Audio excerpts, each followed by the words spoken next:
Hello and welcome to another episode from the Real Talk and Revenue podcast. We have myself, Francesca, the accountant, and we have Jordan, the therapist, and we bring real powerful conversations around building revenue, building confidence, how the mindset works, all different discussions around to help others in business and in their personal life. So listen in, tune in, let us know what you think, ask questions along the way and we'll be sure to answer them. Enjoy. So, Dear. A holiday always refreshes you, doesn't it? Oh, well, yeah. I say it always. Well, yeah, unless you go with small children. Oh yeah, I do remember those And then it's more like come back and you need a rest. As nice as it is, it's like a different environment. It's not the same calming reset as holidays once were or are when your kids are older. It's so, can I just say, this is really nice. Yeah. Kings of the Road Coffee. Yeah. Bit of promo there. They're a local business. Add it into the reel, Bella. Yeah. They're a local business, and I've just been in the market because George is there. So I went to get my lunch, and It is a decaf, isn't it? yeah, it's I'll be like, decaf. "Ugh." Yeah, initially he was like, "Oh, scrap that, it's decaf."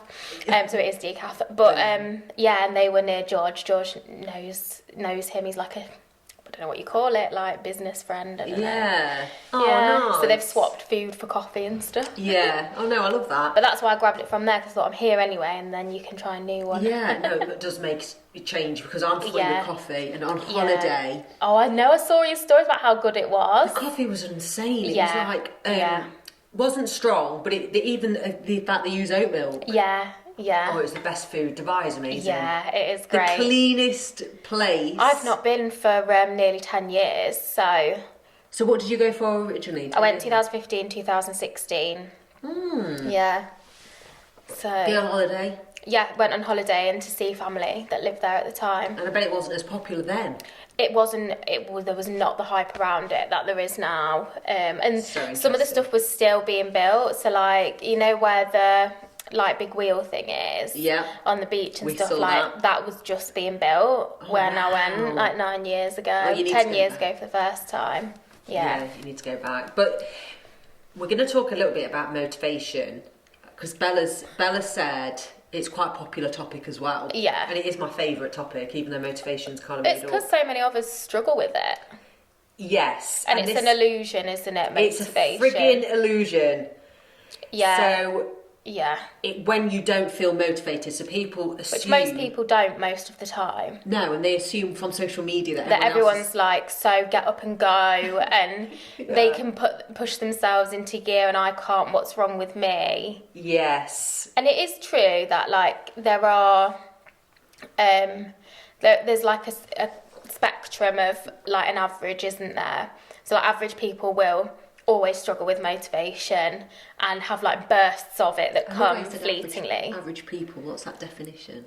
Well, in terms of like statistics, Yeah. like the average person and how motivated they are most of the time will be within a range. This is averages, and people will vary broadly within the average. But the reason I wanted to say that is because then if you have people with clinical problems such as depression and clinical anxiety, they are going to struggle more because of what they're dealing with. Yeah. And so I think you can't compare yourself to somebody that's not dealing with what you're dealing with either. It's so hard, that bit. So you have to bear that in mind, and it's not to say to give up, but it's to acknowledge it might be more difficult, and so these things might work for you, or you might need to try this, or you might have to be a bit more like creative about how you schedule things, or getting somebody else involved. Like accountability is always the best way to get motivated. That's why fitness. I was actually talking about this morning. We're so much more likely to carry through with plans or appointments if we're going with somebody else. That is so true, because people are afraid to pay for it. Anything that I've been afraid to pay for to help with my motivation, accountability, or whatever you want to call it, or the business growth, anything that seems expensive and it always turns out better. Yeah. And it's that fear of like letting go of something. Yeah. And also having someone accountable to you is so important, but it feels uncomfortable. Yeah, it does, because there's part of you that Feel just doesn't want to exposed. do it either. Like you want to avoid it. It's comfortable to not do it. What's it like doing your PTs on a Wednesday now then? Well, it's funny you said because I haven't been today. Yeah. And I was talking to a couple of people about this. That's the thing in my diary that moves if I get overwhelmed, and it should be the other way round. I never knew you did that. Yeah. Oh, right, okay. Yeah. I'd be telling you off, wouldn't I? Yeah, That's of the thing course. you should keep, It absolutely, 100%, and I know that. So, this is a great, let's work on this. So we're normally sorting me out. So what comes in your brain as soon as... It's not a priority, is it? Yeah. That's the issue at the moment, is that I don't, it's not that I don't value it, I do really value it. I don't prioritise that. Yeah. So it's further down on my list. So what I've done today... So what's your priority over that then? So what are you swapping, what are you changing? Bringing a client in or...? Time to eat. Really? So this is what I've had today, and I know it's coming, and then it gets to it and I'm like, it's too much, like I've overstretched myself. So what can move? That's the easiest thing for me to move. It always is. Yeah.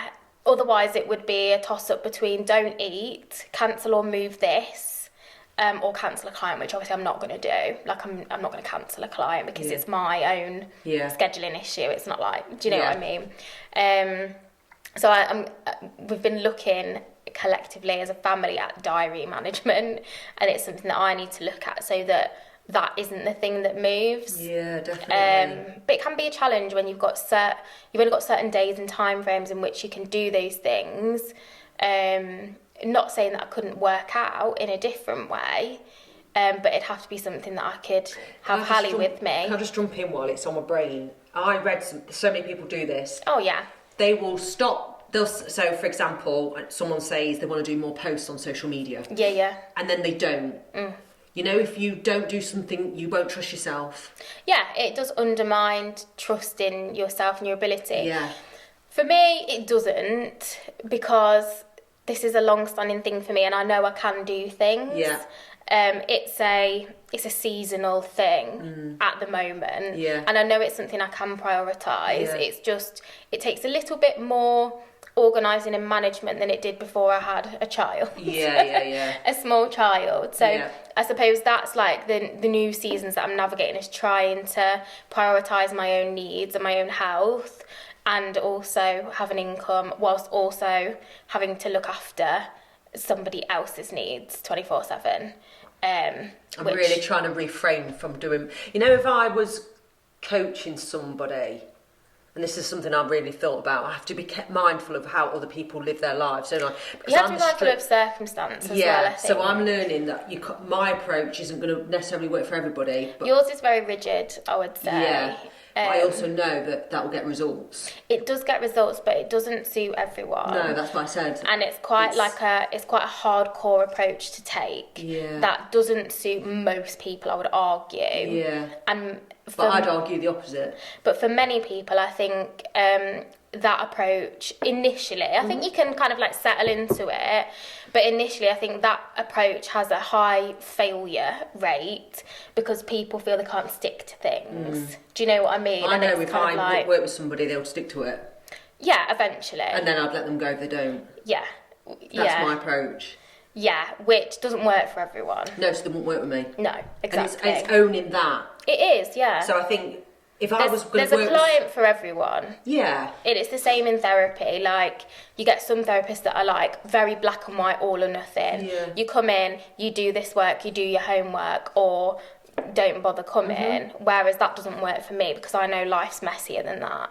Do you know what I mean? And like people's circumstances are not all the same. Yeah. And, you know, this is where we've spoken about kind of like capacity in a 24-hour period is absolutely going to look different for everybody else. Like if you've got children with disabilities, or you're caring for like aging relatives, or a poorly son that I had that time. Yeah, absolutely. But my fitness didn't suffer because I knew how much I needed that to be feeling sane and feel good. Yeah, and it's different for everyone, isn't it? Yeah, so, and fitness saves me. That's how I see it, as like mental space, feeling good, getting stronger. It's undoubtedly like a very healthy habit to have, like an element of like regular exercise and movement has like so many benefits, both mentally and physically. Like it's never going to do you any harm, but obviously if you take it to an extreme, or which I've done. It's dysfunctional, or do you know what I mean, disordered in some way, then but like generally speaking, integrating those things into your life are only going to be a good thing.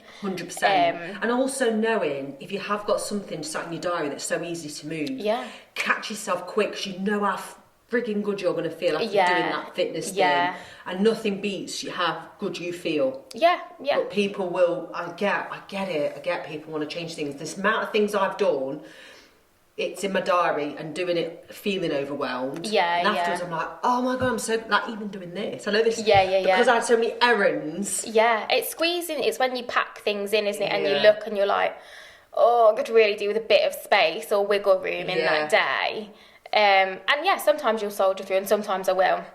And other days today I'm like, not today. I know, and it's hard one, isn't it, with the soldiering through, because I do soldier through. I'm not saying it's always good, but I do believe that once I'm getting to a certain shit, I'm like, I know where to draw back. I know, but that's a learning curve, isn't it? Because learning. I think for many of us, for a time, we don't know. We miss the signs, we miss the signals, and usually something happens that kind of like gives you a new perspective, doesn't it? Whether it be like health stuff, grief stuff, having a baby, like, and that's not to say that then like you have to change forever, but sometimes it puts a different spin on things, or it slows you down in a different way, so you just have to come at things from a slightly different angle. It is. And also there's a woman that I know through LinkedIn who's got a really good following. She hit, I think she was 37 or 38 and had her third child with a new partner, and she sold her business, accountancy business. She's fantastic. I wasn't expecting what was going to come next. Now, she's built another income, so sold a business, had the baby. When the baby was little, a month old, she went back into work to do consulting, so one-on-ones. She managed to make incredible amounts per month because of her online presence. Now she's built a bit of a platform where there's a community paying a monthly subscription. And her baby might be 6, 7, 8 months now. That's amazing. But she's got a partner who I think can do flexi time now because of the amount she might be earning. This is me guessing some things from reading between the lines. And I also think, but that might make her happy, but that might not make you happy. No, exactly. And it's it goes back to everyone's idea of success and what that looks like. Exactly. But if you came to me and went, right, I desperately want to lose weight. If that was a priority. And then you're just like at home going, la, la, la, la, la. Well, someone's going to call you out on that, surely. Absolutely, 100%. But again, it's not a priority, because you're not doing it to lose weight, you're not doing it to hit PBs or whatever. That makes it harder to stick to. It's that end. So if you... It does, if you've not got like a concrete, like, right, I want to run 10k for this event, then it's just a bit like... What if you did have that then? What could be your goal? I don't know. Maybe it's like, I don't know what you do with Abby, but is it a one pull-up or something? Because mine used to be a pull-up, so that's the only thing I could think of. But again, you might not feel good from doing that. It's my goal. It's not that, like, obviously I do, but I don't know. I don't necessarily value that right now. Like, it's something I might have valued at different times in my life, but it's not now. Do you know what I mean? Like, and that's part of the problem of like sticking to something, but also like I don't beat myself up about it. Do you know what I mean? Like maybe if I was like working towards something and I didn't follow through, I'd be like, oh no, like I'm not going to meet that goal I set for myself. But there isn't that, and it really is just to try and gradually like improve my health and like get back into a regular like moving and enjoying it. But I'm in an explorative phase with it as well, because I'm not even really 100% sure that's what I want to That might not be doing. For you. I think it might be scaling back and going to home workouts for now, just because of... Oh, I love my home... I love my home workout. I was going to the gym when mine were little. That's the thing. No so way. it is, sometimes it's trying things out, isn't it? and then thinking like, yeah, I did it, but it wasn't very easy and I had to cancel a few. So like, what's going to set me up more for success? Maybe it's like a 30-minute workout at home. Perfect, that's all I did. Exactly. So again, like sometimes honouring the season of life that you're in, isn't it? Yeah. And what's going to work for you. And I think that's what it's about in therapy. That's what it's about in coaching. It's about looking and acknowledging and being like, okay, if you can't do that, or that doesn't really feel like easy-ish for you to start, where do we scale down to, and we'll work up to that if you want to do that, or maybe you want to swim, or maybe you want to cycle, like, do you know what I mean? Maybe you want to do like Pilates or yoga, like whatever it is. There's not a you've got to do this or you're not doing it properly. It's like what it's got to be what works for you as well, but and what aligns with your goals as well. Yes, exactly. And if it's hard to get there, if it's a bit of a drive or it's a bit of a chore feeling, we've said this before about me doing my bloody gratitude journal. Well, it felt like a chore. For what am I doing this for? What is that? But in the same way with physical exercise, you go, what am I doing this for? Well, I want to stay in shape. Well, I want to reach this PB. Our brains are the same. Like, what am I doing this gratitude for? It might be like, well, I want to feel happier. Well, I want to feel more content and like acknowledge my achievements day to day. And that's the purpose of like gratitude journal. But again, it's like the value we do or don't place on things. So true. Is nuanced. Like, it's very individual. So it's you've got to get clear on what your values are and what your goals are. Not just because you think you should be doing them, not just because you want to be able to prove yourself to other people. I'd be like, piss off, mate. Exactly, but I reckon there's some people that have that from their partners. 100%. Or why are you not doing this and why are you not doing that? And I have to be careful with Steve, actually, because when we went on holiday to Dubai, I don't drink alcohol. And he drank. Yeah. But I got to the point where it was all inclusive the first 5 days, and then we weren't. And it was expensive. So we didn't drink as much. Yeah. But even on the flight home, he was asking for red wine with his food. And I found myself wanting to say, do you really need? And I have to hold back. You do. Because it's no good for him to hear me go, I didn't say it, but I really wanted to say, God's sake. And I think you do, you get like that, don't you, where you kind of want to like project your own values and opinions onto others. Yeah. You do have to check yourself, because like that's fine if you want to live by that. And also he's not telling you otherwise, is he? He's not going, oh, have a drink. No, he's lighten not. up. No, he'd and it's the never same, do isn't that. it? It's so you've exactly got to. But I know what you mean, and I think we have to be honest about these things and like acknowledge those like irritations or like, oh, why are you doing that? And it's kind of like, well, because that's what you want to do, and you're not doing anyone any harm. Like but saying that, I think I've inspired him by doing. So when I don't drink, he doesn't really drink. Apart from a holiday, he doesn't drink weekends. So that's good. If he doesn't align with you, and just say he was getting pissed or being daft or whatever, he doesn't align with you anymore. Then don't be with that person. 100%. If they're lazy, don't go to the gym and you go to the gym and you think, oh, I don't fancy you anymore. Stop being with that person or have a conversation. And again, it's not about like control or forcing people to change. Sometimes it's recognising like you've changed, your values changed, and maybe you really value that in a partner, or you really value a partner that, you know, has more shared interests, or like you say, also doesn't drink and sees the value in that. Parents in this way, works early out. nights. Early, whatever it might be. Sometimes it's okay. Like, obviously you don't have to have everything the same and similar. But sometimes it's a case of like you just don't feel aligned with someone. And if you're pissed off at home, your surroundings brings motivation. It's so true. 100%. So if you've had a bad night, let's say you did with Hallie the night before, you are going to struggle. If you're unable to say to George, look, I've got the gym the next morning, please just look after Hallie for the night. I need a good sleep. You're straight away going to go. Just say you built that up and said, or your clothes are out. It's those little habits that people won't bring in. And it is your environment that makes a lot 100%. of the difference. And it's... So motivation, this topic is literally like, I didn't know this until recently, motivation is not even a real thing. It's not, it's just like many things, it's just this kind of like made up term. It's something that you can build with momentum, and it's a great feeling, like you say, when you've got it. It's not even really motivation though, is it? It's a level of kind of like commitment and discipline and working like towards something or maintaining something that you've developed. But motivation is absolute illusion. Like most people don't feel like doing those things all of the time, but you get the reward after. So it's more about like recognizing a benefit in something and knowing you'll feel good afterwards, even if you don't during and beforehand. I did this on holiday, so I like to train on holiday. Yeah. But it's interesting, I've got to be careful how I word this, because I say something stupid like I allow myself. I'm not going to say that shite anymore, because obviously you should be able to do whatever you want. Yeah, absolutely. But I trained in the afternoons, and it was the most chilled holiday. It was great. Yeah. But what I had to do to get my arse to the gym, if I'm really honest, is think about how I feel after.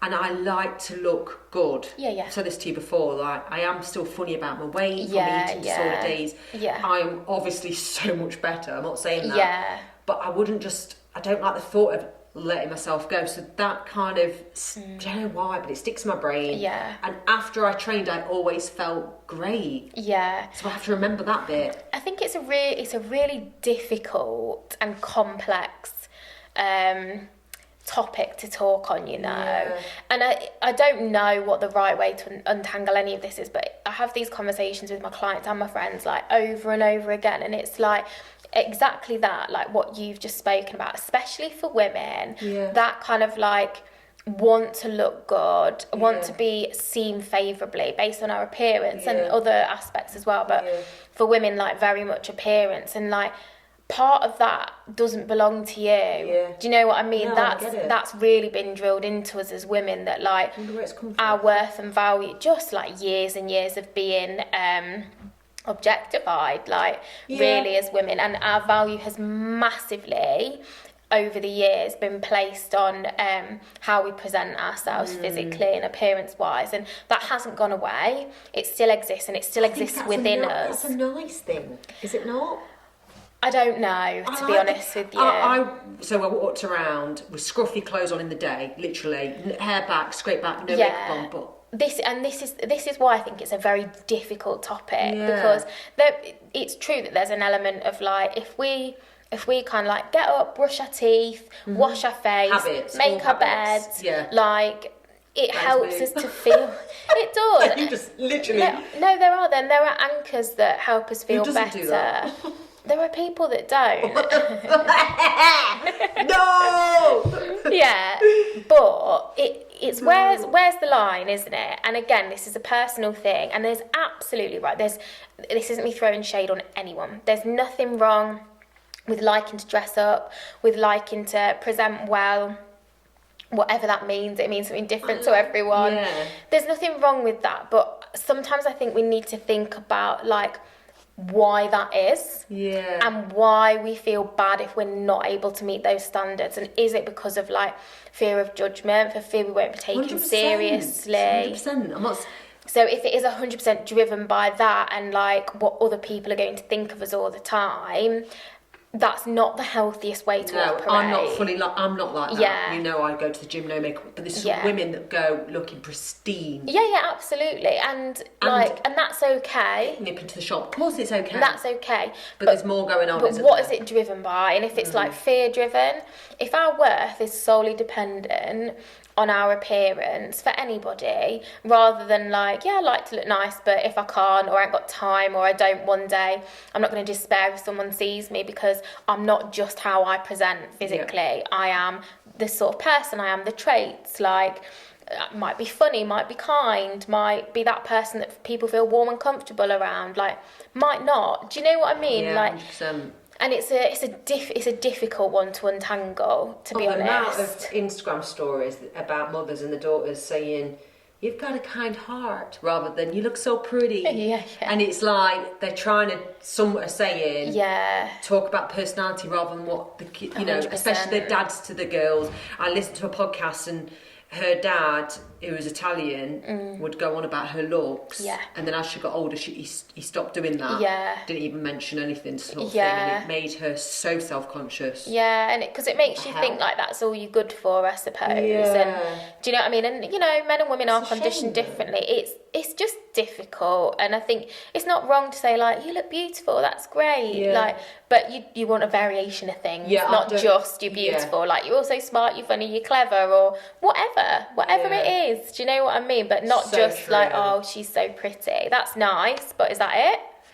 Some people, and I notice there's a lot of women that will need validation in signs of affection and compliments. Yeah. What do you think to that then? Again, it's a complex topic to unpack easily, because sometimes it's a love language and sometimes it's insecurity. What's your love language? And you need reassurance. Tell me. I need, I've done it. We actually need to do it again, to be fair. We were on about this the other day just to see, like, over the years it might have shifted and changed, do you know what I mean? We're having kids and whatnot. But it was before split between acts of service, quality time, and words of affirmation. And then gifts was right, that was 0% for me. Oh, send me another link, because I need to refresh mine. Me and Steve we did need it. to refresh it as well, because it is fun. It's like interesting to get a little insight into it. And obviously, sometimes it's different how we like to receive love and how we like to give love. Like, some people like to give gifts, but they don't expect that back.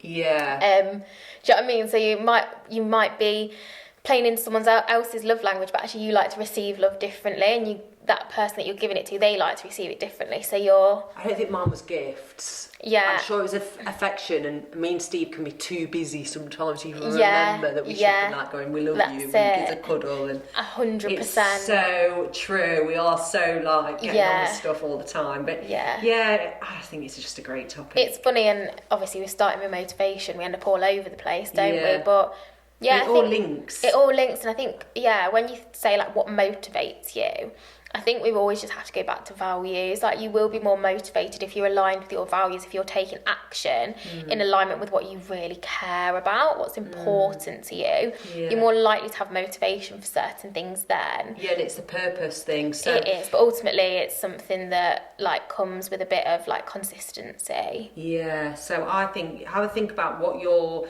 telling yourself you want to do and not doing. Yeah. And work from there. But I do a lot of videos on habit forming. Mine are all habit forming, to be fair. I didn't even realise it was until I read the book. I thought, bloody hell, I'm habit galore. Yeah, you are. And also, like, we love comments and messages, because like often we do come at things very differently. 100%. And like, that's okay, isn't it? Like, we'll disagree on things. You'll disagree with both of us, one of us, like, and that's okay. And I think it's just good to be able to discuss things and not fall out over it. Do you think no, 100%. You know what I'm like right just now? to acknowledge. I'm being more mindful of how I say stuff, but I also think if someone said to me that was working with me, let's say, for example, I'll call them out. Yeah. I'm like, is that your problem? And they look at me like, yeah, shit, it is. Yeah. But that's okay, because they wouldn't be working with me if they didn't want to hear it. Yeah, and also it's uncomfortable for me too. If I'm going to coach someone, I need to feel uncomfortable to get them to where they need to get to. But again, like, we've done a previous podcast on self-awareness, and I think a lot of it boils down to that, because you can't talk to some people like that. You're self-aware as anything though, which is, you know yourself. I do, but I think it's a thing that just grows and develops, and sometimes an event or a situation might really throw you off, and then you're back. But if you have the capacity to just reflect and acknowledge, then you can go and make sense of it. Do you know what I mean? So true. So if I get criticism or whatever, I might feel a bit offended, but it'll just prompt a bit of thought. Whereas for some people, you haven't done the work and you say, like, is that a you problem? You'll be met with defence. 100%. And you will not be able to get someone to reflect on their own stuff. Yeah. So, and that's interesting, because again, that's why having an online personal brand, I hate that saying, helps, because they know that it's coming from a good place. Exactly, yeah. Which isn't why someone randomly off the street's going to work with someone like me. Or Steve's even worse than me for bluntness. Jesus.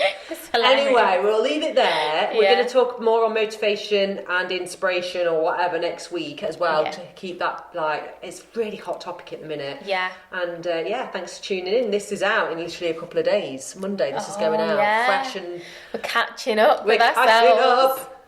Right, see you later. Bye.